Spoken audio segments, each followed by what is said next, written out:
সকাল হলেই আমি যেটা করে থাকি, সবে ঘুম থেকে উঠে ইষ্টবিতি করেই এখন ঘরে ঘরে ডাইনিংয়ে রান্নাঘরে জানলাগুলো আমি খুলি। সব প্রথমে আমি সেটাই করি আগে। জানলা না খুলে বাইরের আলো হাওয়া কিছুই আসবে না, তো তাই ঘরের ডাইনিংয়ে রান্নাঘরে সবটাই আমি জানলা খুলি। আর তারপরে যেগুলো বাসি কাজ থাকে সেই বাসি কাজগুলো আমি ছেড়ে দিই। তো এই দেখুন, সব জানলা খোলা হয়ে গেছে, ঘরে ঘরে জানলা খোলা হয়ে গেছে।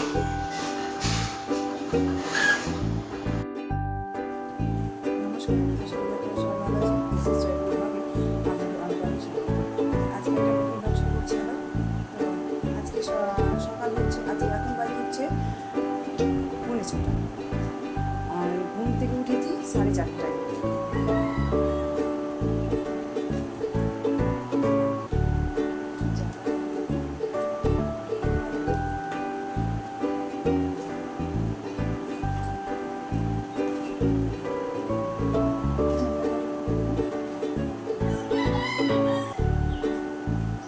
জানলা দিয়ে ঘুরে হাওয়া ঢুকে ভালো লাগে, বেশ সুন্দর লাগে। এদিকে গাছপালা আছে, তো এদিকে হাওয়াটা খুব সুন্দর আছে। তো আজকে ঘুম থেকে উঠেছি 6:30টায়, 4:30টায়। 4:30টায় উঠে ঘর আর ডাইনিং সব ঝাড় দিয়ে মুখ ধুয়ে গিয়েছিলাম একটু সবজি বাজারে, মার্কেটে। অনেকগুলো সবজি এনেছি, অনেকগুলো বলতে এনেছি বাজার, দেখবো ঢালবো দেখবে। তো 1 ঘন্টার মধ্যেই চলেও এসেছিলাম। 4:30টায় গিয়েছিলাম আর 5:30টার মধ্যে ঢুকে এসে ঘর টর মুছলাম, তারপরে মুখটা ফ্রেশ করলাম। এখন ঘুম থেকে তুলবো। আজকে মিঠির সকালবেলায় টিউশন আছে।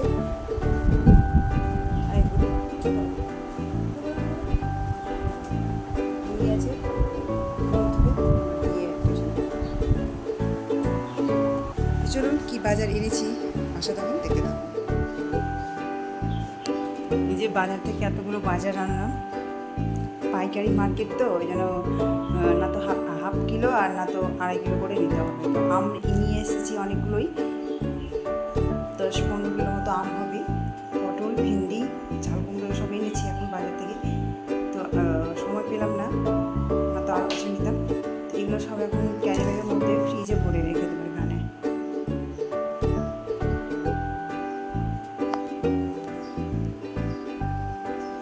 ভেন্ডির চচ্চড়ি হবে।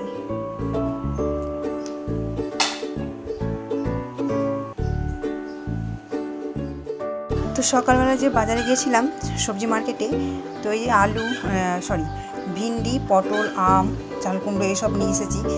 তো এগুলো সব ফ্রিজের মধ্যে ভরে রাখবো। আর আমগুলো যে এনেছি প্রায় অনেক কটাই আম আছে, 14 কিলোর মতো, 13-14 কিলোর মতো, মানে ওজন হয়নি আর কি, পেয়েছি নিয়ে নিয়েছি। তো এর মধ্যে আবার বেশ কতগুলো আম কাঁচা কাঁচা আছে, মানে উপরটা হলুদ হয়েছে, দেখে মনে হচ্ছে পেকে গেছে। লাল হলুদ হয়ে আছে, আর বেশ হাত দিয়ে চেপে দেখছি বেশ শক্ত হয়ে আছে। সেই জন্য সেই আমগুলো এখন একটা ডালির মধ্যে রেখে আমি খাটের তলায় রেখে দেবো। ওগুলো আম পেকে যাবে। আর যে আমগুলো পাকা আছে সেগুলো ফ্রিজের মধ্যে রেখে দেবো। তো ফ্রিজে আম রাখলে বেশ খেতে বেশ ভালো লাগে, ঠান্ডাও হয়ে থাকে আর মিষ্টি মিষ্টি ভাবও লাগে বেশ। ফ্রিজে মিষ্টি জিনিস, ফ্রিজের মধ্যে যে কোনো মিষ্টি জিনিস রাখলেই ওটা বেশি স্বাদ মনে হয়। তো আপনারা কমেন্ট করে জানাবেন ফ্রিজের মিষ্টি মিষ্টি ভাব খেতে কেমন লাগে। সে আমগুলোও ফ্রিজ থেকে বের করে খেয়ে দেখবেন, বেশ মিষ্টি লাগবে। তো এই এতগুলো আম কাঁচা হয়েই আছে, মানে কাঁচা বলতে পাকা কিন্তু শক্ত, ওই যে বললাম শক্ত। সেই আমগুলো এখন এই ডালির মধ্যে রেখে দিলাম। সবজিগুলো আছে সেগুলো একটা তো না, দুটো বড় বড় ক্যারি ব্যাগের মধ্যে আমি ভরে ফ্রিজের মধ্যে রেখে দেবো। তো আগে পটলটাই রাখি। পটল নিয়েছিলাম 2.5 কিলোর মতো, ভিন্ডি নিয়েছিলাম 2.5 কিলোর মতো। তো মোটামুটি আমার এই সপ্তাহটা প্রায় চলেই যাবে। আর ওই জন্য বিশেষ করে যাওয়া, প্রতিদিন একঘেয়েমি ভালো লাগে না বাজার করতে। এখন বাজার হচ্ছে 9:30। এখন রান্না বসাবো। আজকে 10 তারিখ। তো ইষ্টবিতির অর্ঘ্যটা জমা দিয়ে আসলাম, আর ওখানে গেলে তো 1 ঘন্টা দেরি হয়। তখন ডাল বসাবো। এই যে ডাল ভিজিয়ে রেখেছি, ধুয়ে দেবো আর এখানে ডাল বসাবো। ড্রেস আনতে যাবো, মেয়ের স্কুল ব্যাগ আনতে যাবো, অনেক কাজ।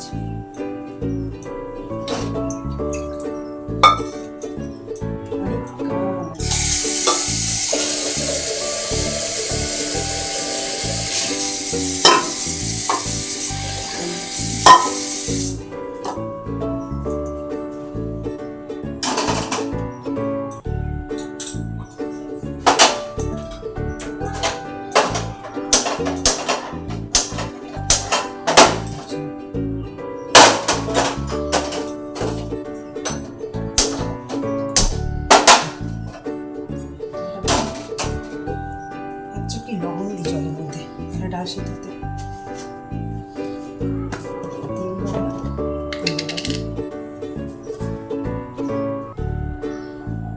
লবণ দিলাম।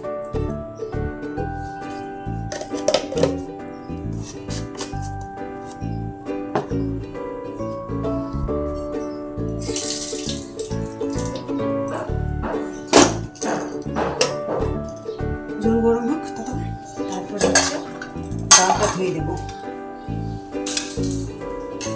চা খেয়ে গেছিলাম, স্নান করে পুজো করে চা খেয়ে ছুটেছিলাম আমি স্কুটি জমা দিতে। আর ইনি এখন প্রাইভেট থেকে আসলেন, স্নান করবে। তো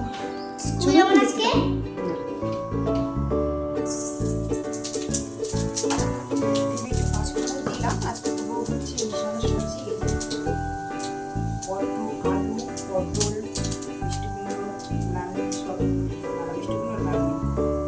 এসব জিনিস আমি সবজি করবো। আর হচ্ছে ভিন্ডির চচ্চড়ি।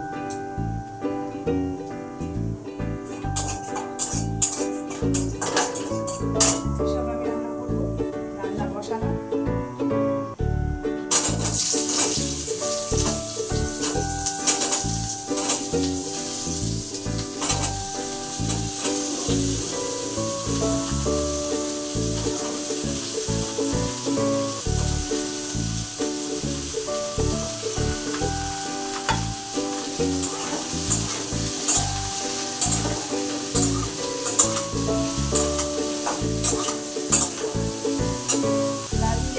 লাল মির্চগুলো পরে গলে যাবে,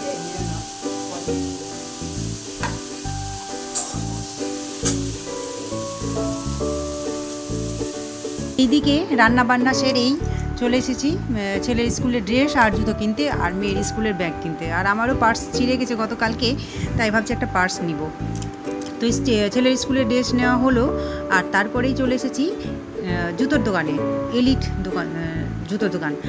তো তার মাঝেই মেয়ের স্কুলের ব্যাগ, আমার পার্স নেওয়া হয়ে গেছিলো ছেলের স্কুলের ড্রেস কেনার পরেই।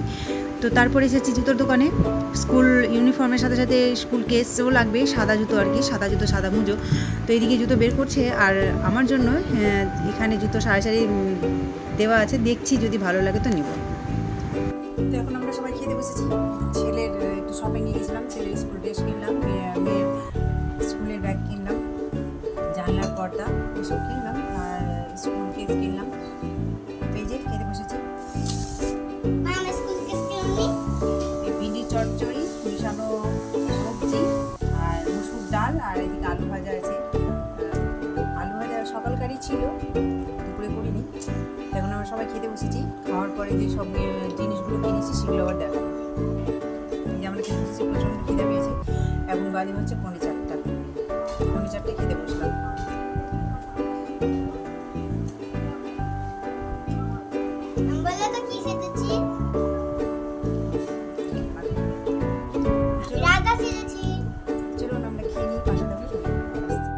শপিং করে নিয়ে আসলাম, এসে প্রচণ্ড খিদে পেয়েছিল, তাই খেতে বসে গেছিলাম। খাওয়া দাওয়া হলো। আর এই যে নিয়েছি, এটা হচ্ছে স্কুলের শার্ট, এটা প্যান্ট, আর এটা হচ্ছে টাই আমার ছেলের স্কুলের, আর এটা হচ্ছে কেস, সাদা কেস, তার সাথে মোজা। এটা স্কুলের ইউনিফর্ম হলো। আর আমি নিয়েছি হচ্ছে এই পার্স, আর এটা পার্স, দুটো নিয়েছি। আর সাথে নিয়েছি এই যে 4টা জানলার, এই জানলার পর্দা নিয়েছি, 4টা নিয়েছি। দুটো দুটো করে লাগবে, জানলা বড় তো, 4 পাল্লার জানলা, দুটো দুটো করে লাগবে এই জানলার। আর